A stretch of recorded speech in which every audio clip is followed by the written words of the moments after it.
One more question I get pretty often is about the possibility of death loop in case if one of the lines snaps.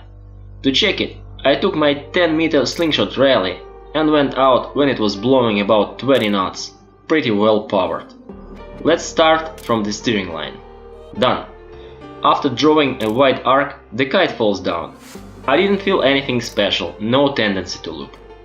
Now, one of the front lines. Here we go. Oh yeah, this time something like a death loop.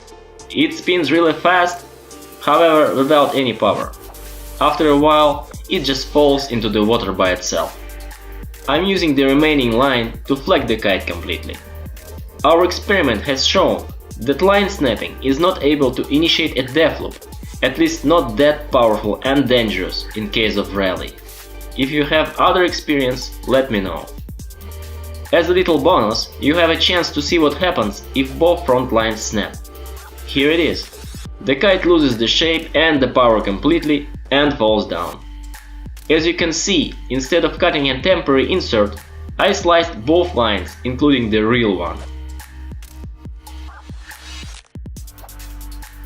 That's the thing that can make you cry. One more thing to mention. You significantly increase the possibility